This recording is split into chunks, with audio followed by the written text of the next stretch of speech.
ETF index mutual funds నేర్చుకుని stock మార్కెట్లో రాణించాలనుకుంటున్నారా? వెంటనే ఈ నెంబర్కి కాల్ చేయండి. నమస్తే, welcome back to Suman T. ప్రస్తుతం మనతో పాటు ఉన్నారు 100x వాసు గారు, modern mind motivator, modern manifestation coach. మరి వాసు గారితో మాట్లాడదాము. నమస్తే అండి. నమస్తే రవీణ్ గారు. వాసు గారు, ఈరోజు నేను కొన్ని క్వశ్చన్స్ తో మేము ముందుకు వచ్చాను. But Definitely. ఇంపార్టెంట్ ఏంటంటే మహిళలను తీసుకుందాం.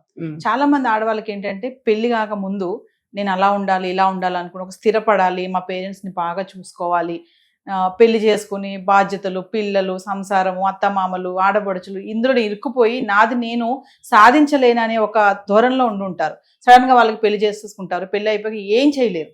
మరి అలాంటి ఆడవాళ్ళు మీరు చెప్తున్నట్టుగా ఈ మోడర్న్ మైండ్ మేనిఫెస్టేషన్ కి తీసుకుంటే మరి సాధించగలిగే ఆ టిప్స్ కానీ ఏమైనా ఉన్నాయా? మీరేమైనా చెప్తారు ఈరోజు మాకు? బేసిక్గా మన ఇండియాలో, మన భారతదేశంలో మహిళలు అనే వ్యక్తులు అంటే చిన్నప్పటి నుంచే వాళ్ళకి 16 సంవత్సరాలకో 17 సంవత్సరాలకో ఇంకా 15 yearsకు మ్యారేజ్లు చేసేస్తుంటారు. ఎందుకంటే ఇంట్లో ఒక టెన్షన్ అనేది, అంటే అలా ఆడపిల్ల ఉంది అంటే ఒక ఆడపిల్ల ఉంటే ఒక భారం, ఒక ఇది చిన్నప్పుడు అంటే మన పురాణాల్లో కూడా, అంటే మన చిన్నప్పుడు కూడా ఏం చెప్పారంటే ఆడపిల్ల పుడితే ఒక భారం అనేవారు. కానీ దాన్ని మన పూర్వీకులు ఏం చేశారంటే మహాలక్ష్మి పుట్టింది అంటారు. నిజంగా చెప్పాలంటే మహాలక్ష్మి పుట్టినట్టే. ఎలా అంటే ఆడపిల్ల పుట్టగానే వాళ్ళు అలర్ట్ అవుతారు. అంటే ఇంటికి ఒక 9 o'clock రావాల్సింది బేగా రావడం, ఏవైనా బయట వ్యవహారాలు ఉంటే తగ్గించుకొని రావడం, సమయానికి ఇంట్లో ఉండడం, ఇంటికి రెస్పాండ్, బాధ్యత పెరుగుతుంది అనమాట. ఎప్పుడైతే బాధ్యత పెరిగిందో ఆ వ్యక్తి అయితే ఆర్గనైజ్డ్ వేలో ట్రాక్ లో ఉంటాడు.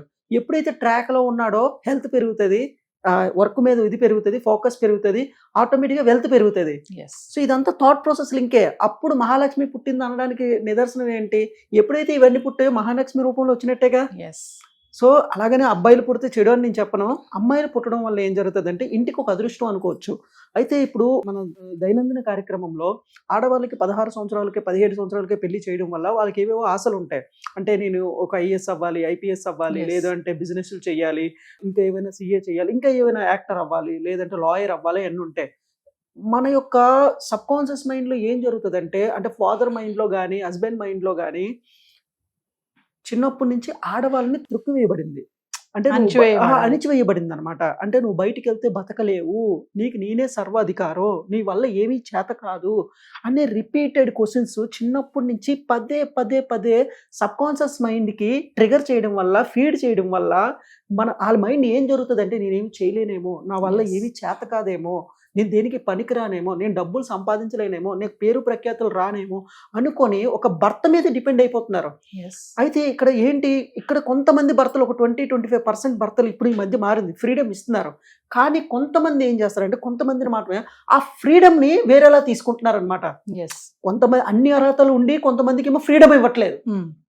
అర్హతలు లేకుండా కొంతమందిని ఫ్రీడమ్ ఇవ్వడం వల్ల దాన్ని అడ్వాంటేజ్గా వాడుకుంటున్నారు.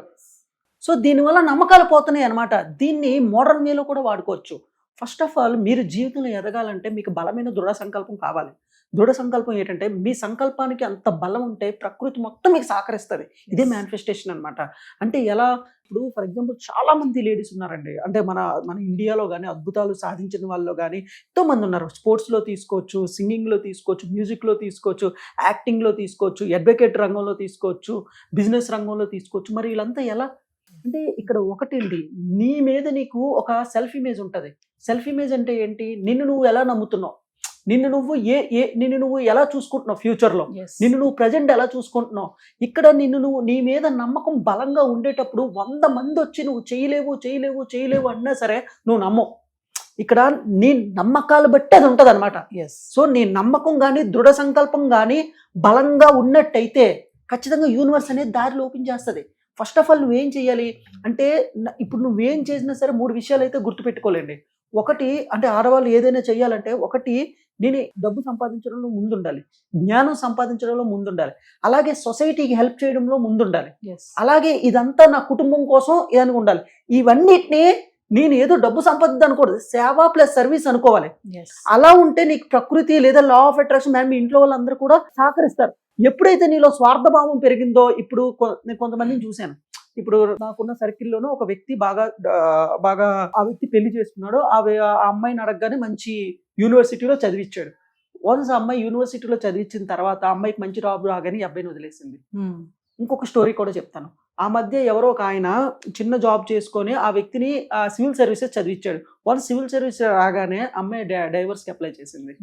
సో ఇటువంటి ఎగ్జాంపుల్స్ వల్ల ఏం జరుగుతుందంటే, అమ్మో నాకంటే నా వైఫ్ని నేను బాగా చదివిస్తే నన్ను డామినేట్ చేసేసి తన సాలరీ ఎక్కువైపోయి నన్ను వదిలేవచ్చేమో, లేదంటే ఈ పదం యూజ్ చేయకూడదు బట్ సందర్భంగా యూజ్ చేయాల్సి వస్తుంది, ఏవైనా సంబంధాలు అఫైర్లు పెట్టుకోవచ్చేమో అనే ఒక అనుమానం ఉండిపోయింది.